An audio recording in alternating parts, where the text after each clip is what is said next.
Bags down, spikes on. Welcome to the track.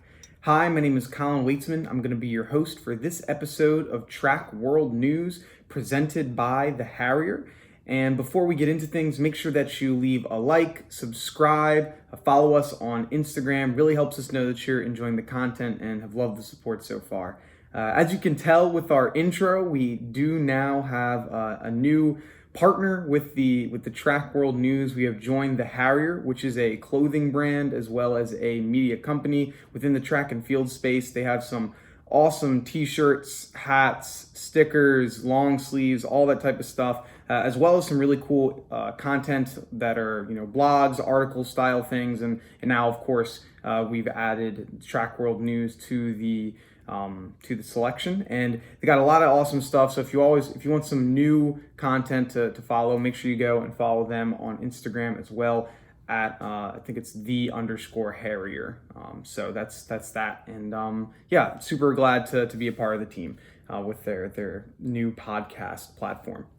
And so now I want to hop into our stories. We have two major stories that I want to cover, as well as just my updates on the weekend. So there's a bunch of things going on in track and field. This was the very first weekend for a lot of the smaller conference championships. I know that things like the SEC and the ACC and those larger conferences, they're probably going to be having, or they will be having, their championships later on in the year. But I know a lot of those smaller ones, they had theirs this weekend. I think that the USTCCCA announced that it was something like 60 conference championships were going on during this weekend. So there's a whole lot. But did want to cover the two great performances that really stuck out to me. Number one, Tara Davis. If you don't know her, it's the biggest name in women's long jump especially, but not only that, the hurdles as well. So this weekend she jumped 6.97 meters, which is 22 feet 10 and a half inches, something like that. And that now places her at having 5 jumps within the top 10 long jump distances of all time. She has the record, and then I think she has 3, 4, 5, then 7, 8, 9, something like that. See, she's doing crazy, and 3 of those jumps that she did were at this meet, the Texas, not the Texas Relays, but the Texas Grand Prix or whatever, that this weekend. So she had 3 jumps this weekend that were all within the top 10 long jumps of all time. So she's incredible. She also is a fantastic hurdler, as I mentioned. So she ran her fastest wind legal PR of all time this year. She ran a 12:75. Her PR that she ran earlier this year was a 12:61, but it was a 2.6 wind, so just a little bit over the legal limit there. And that was good enough for second best in the nation right now. So she's a leading contender in both the long jump and the hurdles. And not to mention that she also has the great hurdling teammate with Chanel Brissett. So Texas is doing some great things, and I would say is one of the sleeper picks to be winning this outdoor championship. Obviously, there's Arkansas, Texas A&M, and Texas. And so I think that Texas is built really well for the national championship stage, where they have a lot of good athletes that are at that national level.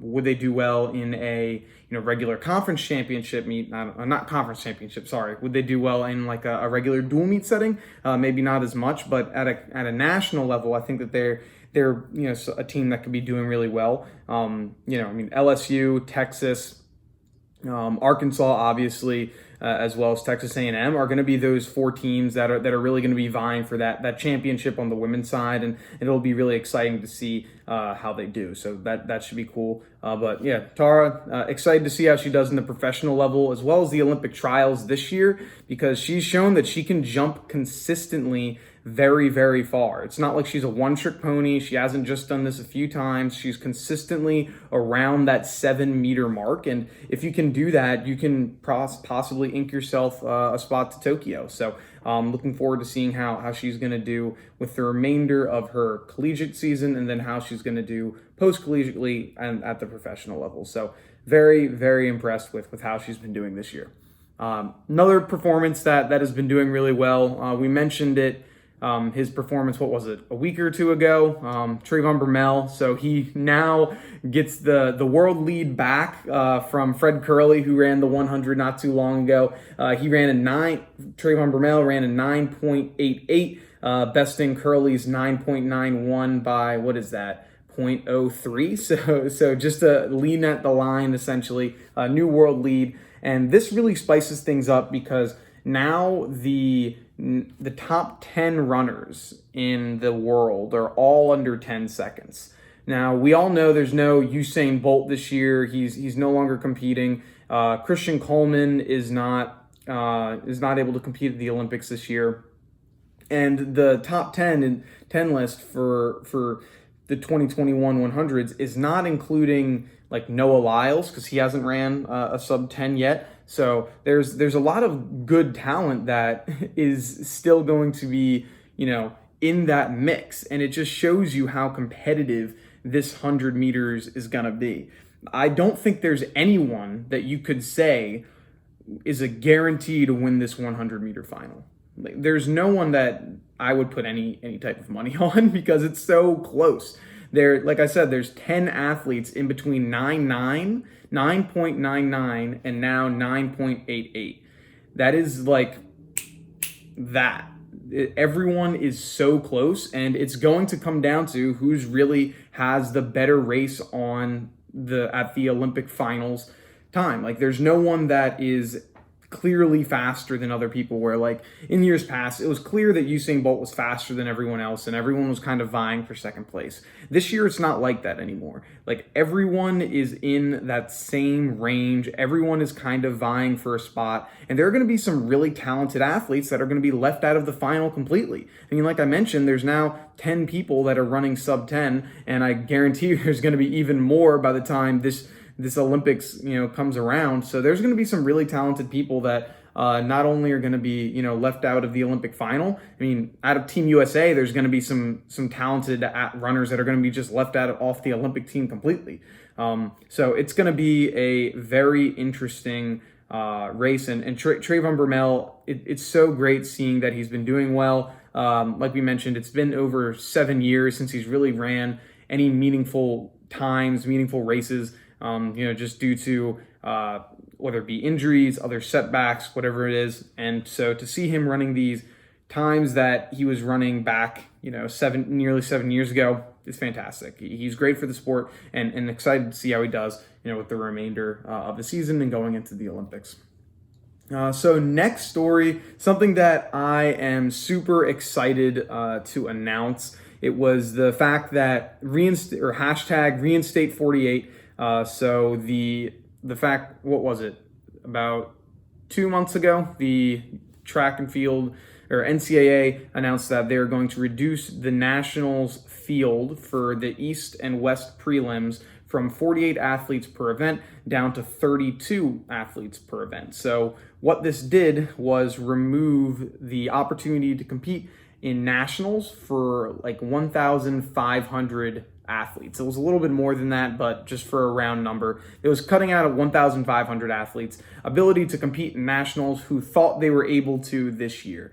Many of these athletes had been waiting for this opportunity for 2 years, and it was just like, yep, nope, we're not going to do this. They cited COVID as a potential issue, but then they later announced that they were going to have fans at this meet.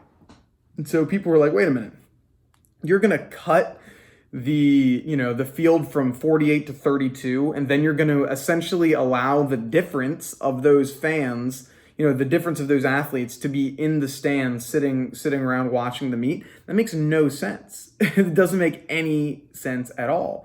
And so after a lot of just people criticizing and shouting reinstate 48 and weighing in their opinions, we finally got the decision overruled and returned back to the 48 competitors. The NCAA decision committee said, and I quote, After weighing all of the factors and acknowledging its primary desire to maximize opportunities for student athletes to experience postseason competition, the Competition Oversight Committee approved restoring the field at the 2021 East and West preliminary meets to 48 competitors per individual event.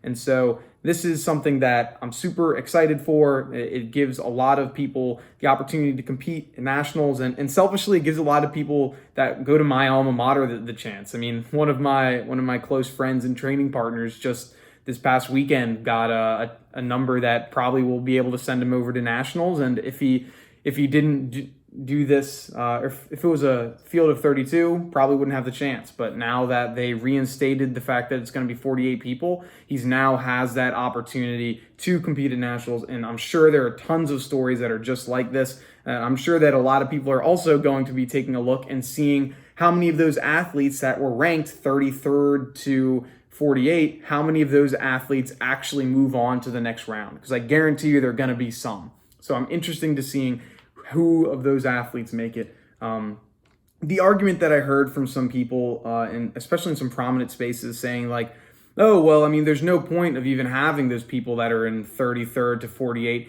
even being in the meet, like, because they have no shot at winning a national title. Well, it's like, well, yeah, I mean, okay, but with that idea, why don't we also just take out the 16th seed from playing in the March Madness pool, because there's no shot that they even win a game, let alone they win a national title. So let's just take them out. You see, it's stupid. It's a dumb argument, because that's not the point. The point isn't we're only letting people in that have a chance of winning a national title. It's we're letting people in to compete at a national level that deserve it because they're the top at their sport. So when people say, oh no, like you have to be able to be competitive to win a national title in order to be let in the national meet, it's just dumb. And they know it's dumb, and they're making a stupid argument, because then why would we let 16 seeds, 15 seeds, 14 seeds into the March Madness pool? Because they don't have a shot at doing it, at winning a title. Because it's more than just having a shot at winning a national title in order to be allowed into a national championship event. So excited to see how that works, and hopefully be able to go. I'd love to be able to go to nationals for sure. So fingers crossed that they announce what it's going to look like with fans. Next, and our final story of the day, another one that I'm excited about. The American Track League announced they are going to be returning for a summer circuit. If you heard from my interview with Paul Doyle, who is the founder of the American Track League, we had an interview, I think it was like 4 weeks ago, about a month ago. He mentioned that he kind of teased the idea that they were going to be announcing this, the American Track League, relatively soon, and it's finally here. And so there's a couple key differences from what it was this indoor season. So for outdoors, it's going to be 10 meets starting in May 15th and ending August 18th. What is the same is the fact that it's going to be live on ESPN, which I think is huge and allows not only fans of the sport to be able to access it easily, but it also allows for a lot of fans that do not follow track and field to actually be able to get into the sport and access it easier and grow its viewership.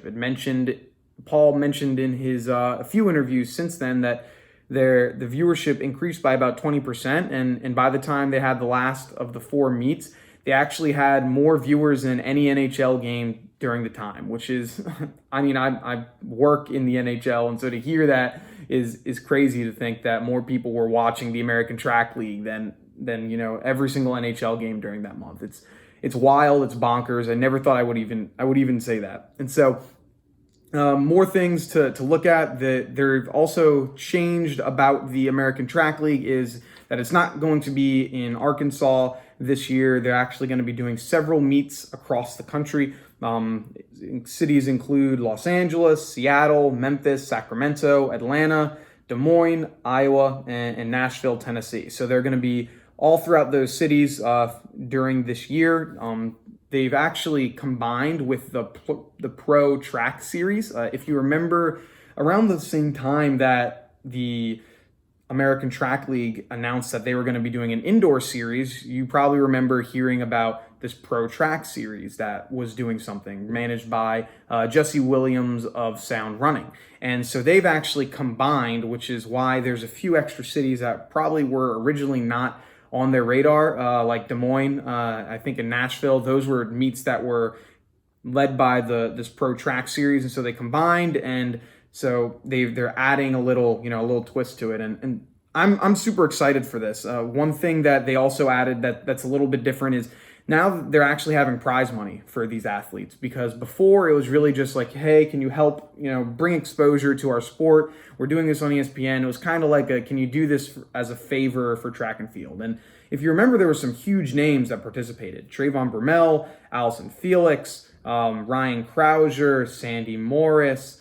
There were some huge names, Grant Holloway. Like, there were some really big name athletes that were competing in this, and so it's awesome. It was awesome to have, and great to see that it was successful. And so now they're actually having prize money.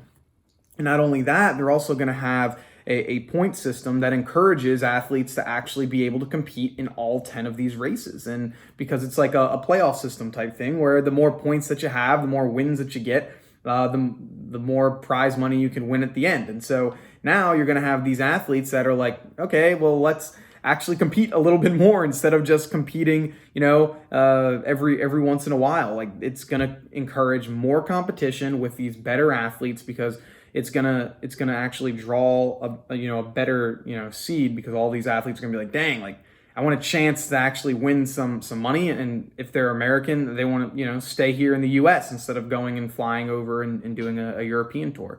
And so I'm excited for it. Like, this is something that I mentioned several times in previous episodes, that we don't get to see the best athletes competing against each other in a consistent basis. This is that. This is bringing the best athletes in the sport and making them compete against each other on a consistent basis. It's going to be a much smaller and easier competition to watch. It's not going to be a 2 or 3 day event. It's going to be like an hour and a half, 2 hour event. If it's what it was this indoor season, and I'm sure they're going to learn a lot of things that they could have done better in the past, and attributing it to this season. And I'm sure with a longer runway, because if you listen to our interview with Paul Doyle, he mentioned that they only had like 2 or 3 weeks to actually get sponsorships and really prepare for this thing. They clearly have. They've been in the talks of this for a longer period of time. They have the experience from indoors, and they have a much longer runway for this meet. So